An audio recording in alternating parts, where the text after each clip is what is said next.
ఓం శ్రీ గురుభ్యో నమ. హరి ఓం. ఓం శుక్లాంబరధరం విష్ణుం శశివర్ణం చతుర్భుజం ప్రసన్నవదనం ధ్యాయేత్ సర్వవిఘ్నోపశాంతయే. అగజానన పద్మార్గం గజానమహర్నిశం అనేకదంతం భక్తానం ఏకదంతముపాస్మయే. ఓం వ్యాసాయ విష్ణురూపాయ వ్యాసరూపాయ విష్ణవే నమో వై బ్రహ్మనిదే వాసిష్ఠాయ నమో నమః. కుజంతం రామ రామేతి మధురం మధురాక్షం వరుణం కవితం వందే వాల్మీకి కోకిలం. శృతిస్మృతిపురాణానాం ఆలయం కరుణాలయం నమామి భగవత్పాదం శంకరం లోకశంకరం. నారాయణం నమస్కృత్యం నరం చైవం నరోత్తమం దేవీ సరస్వతిం వ్యాసం తతో జయముదీరయతే. శపాభ్యాం సభాపతిభ్యశ్చ భో నమో నమః. పార్వతీ పరమేశ్వర సభకు నమస్కారం. ఈరోజు బ్రహ్మ పురాణం అంతర్గతంగా తెలుసుకోవలసిన కొన్ని సంఘటనలు విషయాల గురించి తెలుసుకోబోతున్నాం. ఈరోజు ఆశ్రమ ధర్మం గురించి తెలుసుకుంటున్నాం. బ్రహ్మచార్య ఆశ్రమ ధర్మం ఏమిటో తెలుసుకుంటున్నాం. బాలుడు 8 సంవత్సరాల లోపు ఉపవితుడై గురుగృహంలో నివాసిస్తూ వేదాధ్యాయాన్ని చేయాలి. స్నాతకుడై వరకు బ్రహ్మచార్యాన్ని అభిలోభించాలి. నిత్యం ఆచారాన్ని సాంప్రదాయాన్ని పాటిస్తూ గురు శుశ్రూష చేయాలి. అంటే గురువు మాట ప్రకారంగా నడుచుకోవాలి. బ్రహ్మచార్య నియమాలను శ్రద్ధగా పాటించాలి. నిత్యం ఉభయ సంధ్యలో అగ్ని కార్యం చేయాలి. గురువు నిలబడితే తాను నిలబడాలి. ఆయన నడిస్తే ఆయన వెంటనే నడిచి, ఆయన కూర్చుంటేనే తను ఆయన కన్నా కింద కూర్చోవాలి. గురువుకి ఇష్టం లేని పని చేయకూడదు. ఆయన ఎదురుగా ఉన్నప్పుడు వేరే ఆలోచనలు చేయకూడదు. తన భిక్షాన్నాన్ని స్వీకరించి ముందుగా దాన్ని గురువుకు నివేదించి తీర్థస్థానం ఆచరించాక తన స్థానాన్ని చేయాలి. ఆయన కోసం సమిధులు నీరు ఎప్పుడూ అందుబాటులో ఉంచాలి. నేర్చుకునే విద్య పూర్తిగా కాగానే గురుదక్షిణ సమర్పించి ఆయన సంతృప్తిపరచాలి. ఇక రెండో ఆశ్రమం గృహస్థాశ్రమం. గృహస్థాశ్రమంలో ప్రవేశించిన వాడు దేవతల్ని, పితృదేవతల్ని, అతిథుల్ని సంతృప్తిపరచాలి. పితృదేవతలని తర్పణాల ద్వారా, దేవతలని యజ్ఞయాగాదుల ద్వారా, అతిథులని అన్నదానాల ద్వారా, మనల్ని మునుల్ని స్వ అధ్యాయం ద్వారా, ప్రజాపతిని బలికర్మ ద్వారా, భూతాలని సత్యవచనల ద్వారా అర్చించిన మానవుడు గృహస్థుడు. తను చేసిన ఈ పుణ్యకర్మల వల్ల పుణ్యలోకాలకి చేరుకుంటాడు. నిత్యం భిక్షను ఆశించే సన్యాసులు, బ్రహ్మచారులు గృహస్థులను ఆశ్రయించుంటారు. కనుకనే అర్ఘ్యత ధర్మం అన్ని ధర్మాల కన్నా గొప్పది. వేదాధ్యాయం కోసం తీర్థయాత్రలు చేయటానికి కానీ బ్రాహ్మణులు తిరుగుతుంటారు. అలా తిరిగేవారు సాయంకాలం అయ్యేసరికి నిలవ నీడ కోసం, ఆహారం కోసం ఎదురు చూస్తుంటారు. గృహస్థులు అలాంటి వారికి ఆశ్రయం ఇవ్వాలి. మధురమైన మాటలతో హృదయపూర్వకంగా వారికి స్వాగతం పలకాలి. లోపలకు వచ్చిన అతిథినికి భగవంతుడిగా భావించి యథాశక్తి భోజనాన్ని, విశ్రమించడానికి శయనాన్ని సమర్పించాలి. ఎవడైతే అసంతృప్తిగా గృహస్థుని ఇంటిని విడిచి వెళ్ళిపోతాడో ఆ వెళ్ళిన అతిథికి చెందిన పాపం ఆ ఇంటి యజమానికి తగిలి అతడు పుణ్యఫలం అతిథికి చెందుతుంది. గృహస్థుడు అహంకరించడం, ఈశించుకోవడం, డంబికంగా పలకడం, నిందలు వేయటం, పౌరుషంగా మాట్లాడడం వంటివి చేయకూడదు. ఏ గృహస్థుడైతే తన ధర్మాన్ని సక్రమంగా పాటించి దేవ, ఋషి, ముని, గురు, పితృదేవ అతిథులను సేవిస్తాడో అతడు ఉత్తమ లోకాలను నిశ్చయంగా పొందగలడు. ఇక మూడోది వానప్రస్థం ధర్మం. వయసు మీద పడాక గృహస్థుడు వానప్రస్థాన ఆశ్రమాన్ని స్వీకరించాలి. తను భార్యని, కుమారునికి అప్పగించి అడవికి వెళ్ళాలంటే వనానికి వెళ్ళాలి. ఒకవేళ భార్య కూడా అతను అనుసరించి వస్తుంటే ఆమెను కూడా వెంట తీసుకుని వెళ్ళవచ్చు. అక్కడ వనములో ఒక ఆశ్రమాన్ని నిర్మించుకొని రాలిన ఆకులను, కందమూలాలను తింటూ, జుట్టు గెడ్డం పెంచుకొని నేల మీదనే శయనిస్తూ ముని వృత్తిని అవలంబించాలి. రెల్ల దెబ్బలతో అల్లిన లేక నారతో చేసిన వస్త్రాలు మాత్రం ధరించాలి. 3 వేళల్లో క్రమం తప్పకుండా స్నానం చేయాలి. నిత్యం దేవతార్చన, హోమం, అతిథి సేవ, బలిదానం వానప్రస్థుల యొక్క ఆచరించవలసిన ప్రధాన ధర్మాలు. ఆ విధంగా చలి ఎండలను సహిస్తూ వానప్రస్థాన ధర్మాన్ని నియమంగా ఆచరించేవాడు అన్ని దోషాలు పోగొట్టుకొని శాశ్వతంగా పుణ్యలోకాలకి చేరుకుంటారు.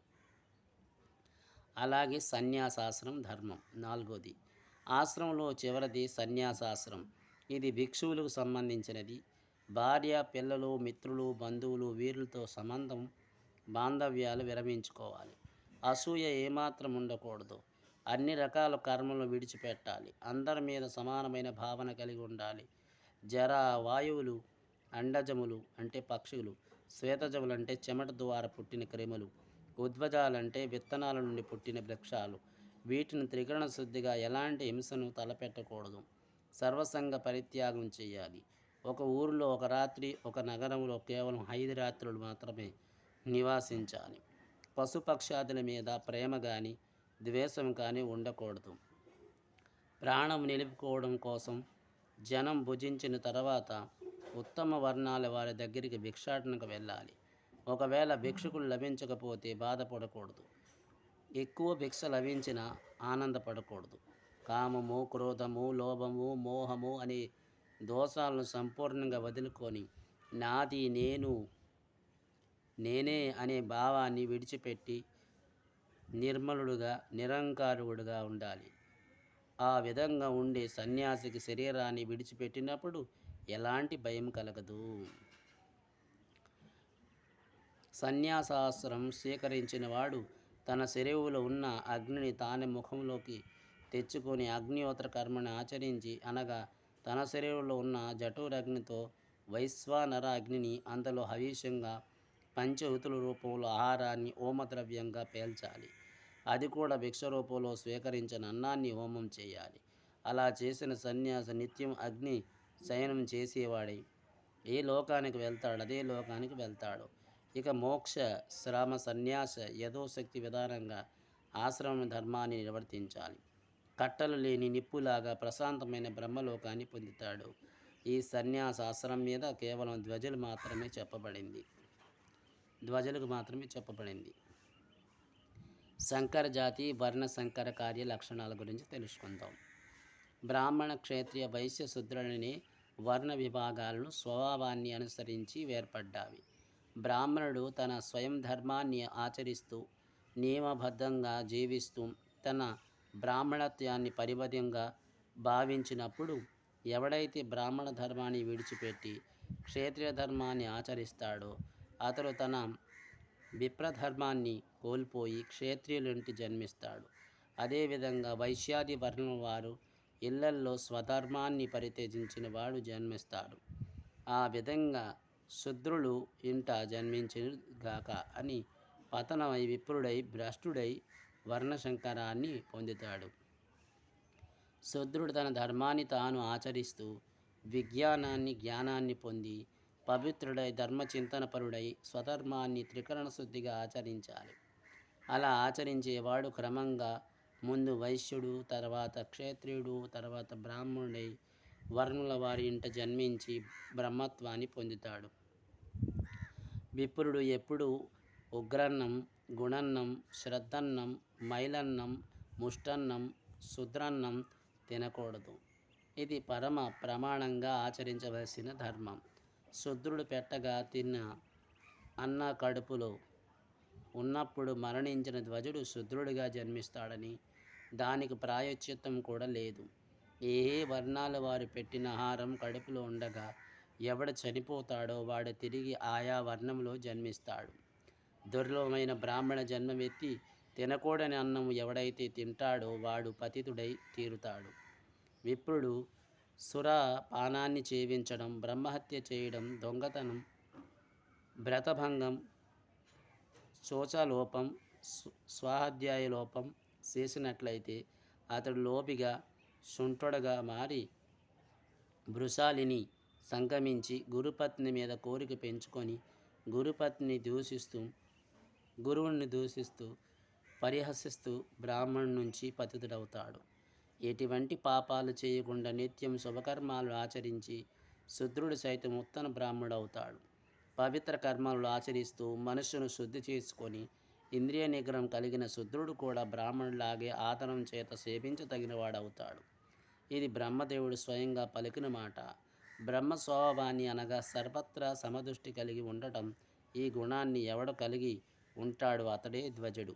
ఇక్కడ ధ్వజుడు అనే పదానికి బ్రాహ్మణుడని అర్థం, జ్ఞాని అని అర్థం. బ్రహ్మ పదార్థం ఈ లోకములో బ్రాహ్మణుల రూపంలో సంచరిస్తుంది.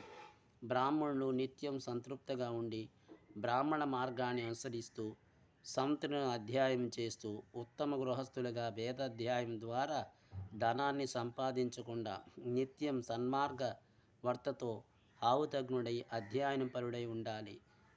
అలా ఉన్నవాడు బ్రహ్మభావాన్ని నాకు అర్ఘ్యుడవుతాడు.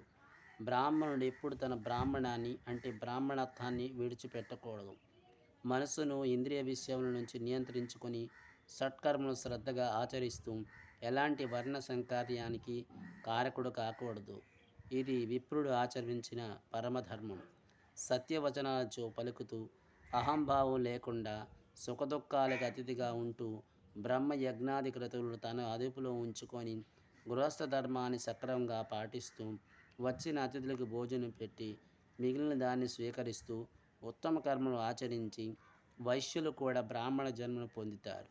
అయితే అతడు తను చేసిన ధర్మచరణం వల్ల ముందుగా క్షేత్ర జన్మం ఎత్తి ఆ జన్మలో కూడా వేదవిహితమైన ధర్మ కార్యాలు చేసి మరో జన్మలో విప్రుడుగా పుడతాడు. ఇక ఉత్తమ గతి గురించి తెలుసుకుందాం. పార్వతీదేవి ప్రశ్న. పూర్వం పార్వతీదేవి పరమేశ్వరునితో, స్వామి, మానవులు మానసికంగా, వాచికంగా, శారీరకంగా 3 విధాలమైన కర్మబంధంలో ఎలా చిక్కుకుపోతారు అనే ప్రశ్న జగన్మాత అయిన పార్వతీమాత పరమేశ్వరునికి అడిగింది. ఏ కర్మలు ఆచరించడం ద్వారా వారు ఆ బంధాల నుంచి విముక్తి పొందుతాడనే రెండో ప్రశ్న కూడా అడిగింది. అలాగే మూడో ప్రశ్న, ఎలాంటి పుణ్యకర్మాలను ఆచరించడం ద్వారా మానవులు స్వర్గాన్ని చేరుకుంటారు అని ఈ 3 ప్రశ్నలు అమ్మవారు అయ్యవారికి ప్రశ్నగా సంధించింది. ఎలాంటి పుణ్యకర్మలు ఆచరించడం ద్వారా మానవులు స్వర్గాన్ని చేరుకుంటారని దయచేసి చెప్పండి అని లోకహితం కోరి ప్రశ్నించింది. ఆమె ప్రశ్నలకు చిరునవ్వుతో పరమేశ్వరుడు ఈ విధంగా సమాధానం చెబుతున్నాడు. శివుని యొక్క సమాధానం. దేవి, సత్యధర్మాలు ఆచరించడం మీద శ్రద్ధ కలిగి శాంతిచిత్తులై అన్ని రకాలు భౌవికారాలు విడిచిపెట్టి సంశయరహితమైన మానవుడు ఎప్పటికీ బంధాలకు లోబడడు. అలాంటి వాడు జగత్తుత్పత్తి, స్థితి, ప్రళయం తత్వాన్ని తెలుసుకొని సర్వజ్ఞులై ఎలాంటి కోరికలు లేకుండా కర్మబంధం నుండి విముక్తులు పొందుతారు. అలాగే త్రికరణలతో అంటే మనసుతో చేసిన పనులు, మాటల ద్వారా చేసిన కార్యాలు, కర్మం అంటే చేసే కొన్ని పనులు, ఏ ప్రాణిని హింసించిన వారు, మంచి శీలం కలిగిన వారు, సర్వ ప్రాణుల మీద సమబుద్ధి కలిగిన వారు, ఇంద్రియ నిగ్రహాన్ని పాటించిన వారు కూడా కర్మబంధంలో చిక్కుకోక స్వర్గాన్ని పొందుతారు.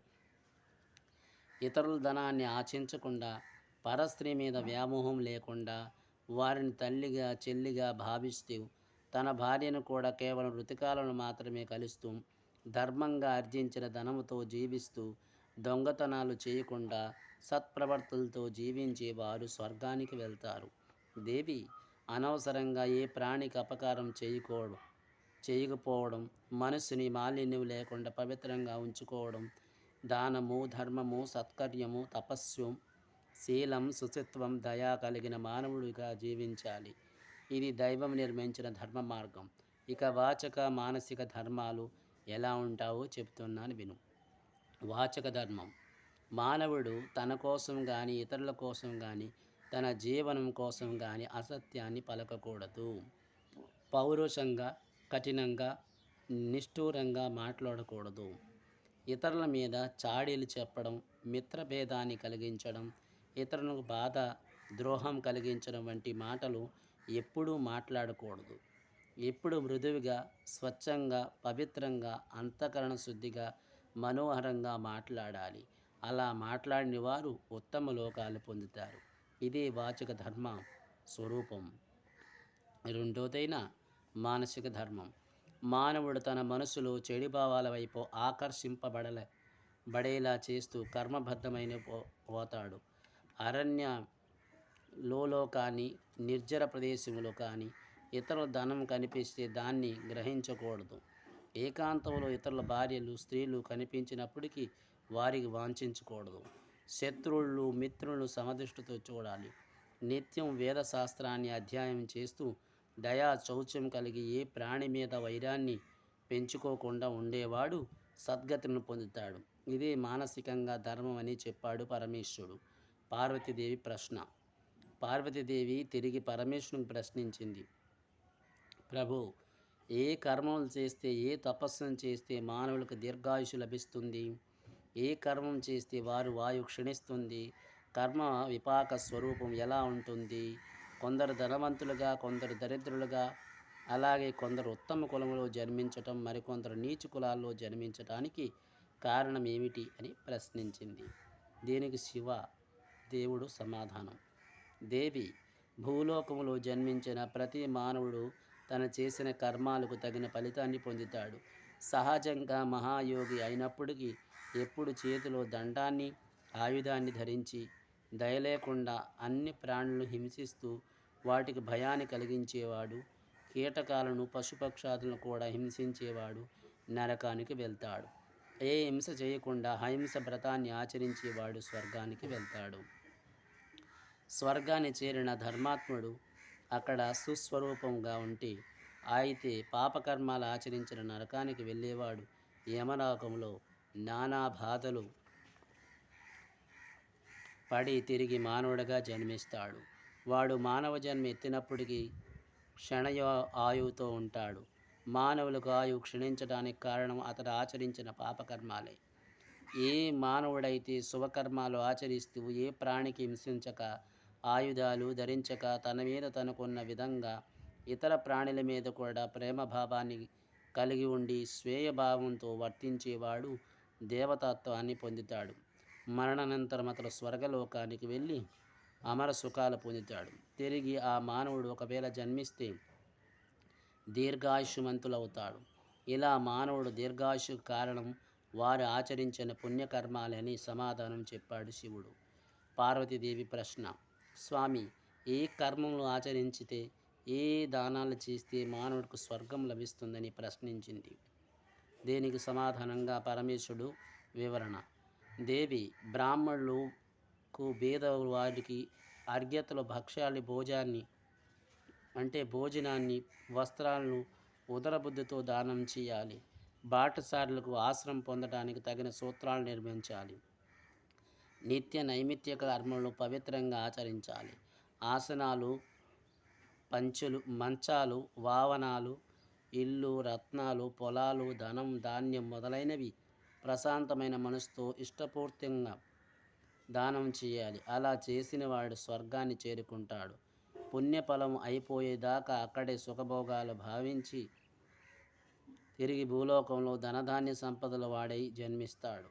తగినంత ఆర్థిక స్తోమత ఉండి కూడా దానం చేయనివాడు అతిథులకు, అభ్యాగతులకు, బీదలకు, భిక్షాటకులకు వచ్చినప్పుడు వారిని చూసి కనీసం మాటకైనా పలకనివాడు, ధనాన్ని కానీ, వస్త్రాన్ని కానీ, గోవుని కానీ, కనీసం అన్నన్నైనా దానం చేయకుండా పరమలోభిగా ఉండేవాడు నాస్తికుడు నరకాన్ని పొందుతాడు.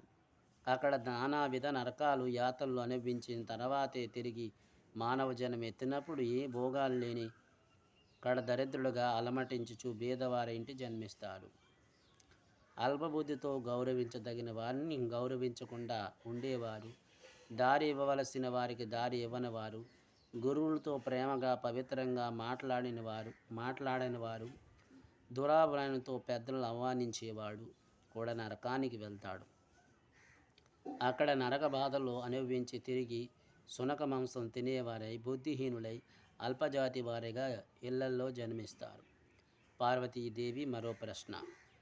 పరమేశ్వర, మానవులో కొందరు జ్ఞానులు, మరికొందరులో అజ్ఞానులు, కొందరు ఆరోగ్యవంతులుగా, మరికొందరు వ్యాధులతో పీడింపబడుతూ ఉంటారు కదా, దీనికి కారణం ఏమిటి అని ప్రశ్నించింది.